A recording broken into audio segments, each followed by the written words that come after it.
Halo anak didik kami, apa kabar? Semoga kabarnya hari ini dalam keadaan baik. Nah, sekarang kita akan melanjutkan materi kita, yaitu di bab 3 mengenai tentang memahami teks ceramah. Tentunya bersama saya, yaitu Ibu Sonta Hutapea.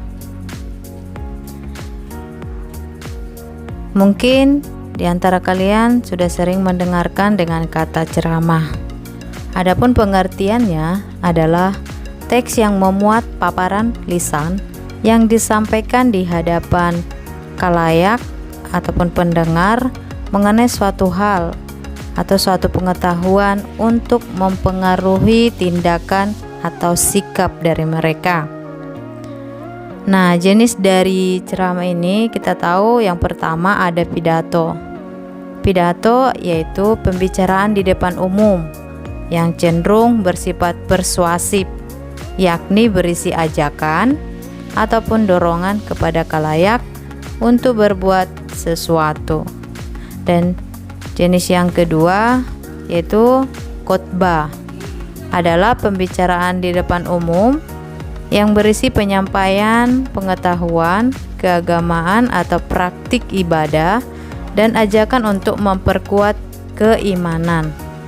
Nah, cara untuk menyampaikan ceramah, yang pertama kita harus tahu materi ceramah yang akan kita sampaikan. Dalam arti kita itu harus menguasai materi tersebut. Yang kedua, ketika kita menyampaikan ceramah harus bersikap dengan tenang. Ketiga, menggunakan ekspresi yang tepat. Yang keempat, menyampaikan ceramah dengan suara yang jelas. Yang kelima, yaitu menggunakan bahasa yang baik dan sopan. Dan yang keenam, berpakaian yang sopan. Tujuan dari teks ceramah yaitu untuk menyampaikan informasi atau bersifat informatif. Selanjutnya, meyakinkan pendengar terhadap argumen yang disampaikan. Kemudian menghibur sehingga pendengar memiliki rasa senang dan memberikan pengaruh atau ajakan kepada orang lain atau bersifat persuasif.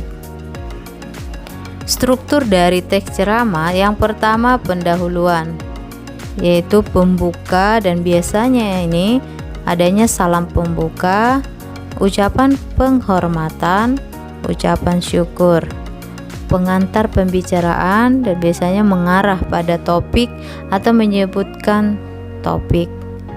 Yang kedua, isi ceramah, yaitu inti paparan gagasan dari pembicaraan atau orator yang berupa topik ceramah.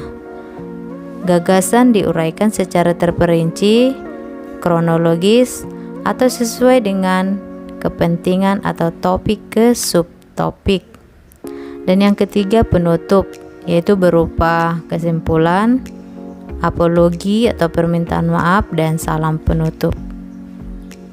Ciri kebahasaan teks ceramah yaitu menggunakan kata prasa atau sapaan. Contohnya para hadirin, para penonton, Bapak Ibu guru, dan lain-lain. Menggunakan kata atau frasa kehormatan, contohnya yang mulia, yang terhormat, dan lain-lain. Menggunakan kalimat deklaratif, yang artinya kalimat yang menjelaskan informasi dan bersifat faktual. Selanjutnya, menggunakan kalimat ajakan, contohnya marilah kita, ayo kita lestarikan, dan lain sebagainya. Kemudian menggunakan kalimat argumentatif, yaitu berisi bukti atau alasan berupa argumen-argumen. Nah, demikianlah materi yang Ibu sampaikan. Nah, selanjutnya saya akan mengirim teks ceramah, maka nanti anak didik kami mencari atau menemukan informasi-informasi yang ada pada teks tersebut. Semoga paparan materi Ibu pada hari ini mengenai teks ceramah dapat bermanfaat untuk kalian. Ibu ucapkan terima kasih.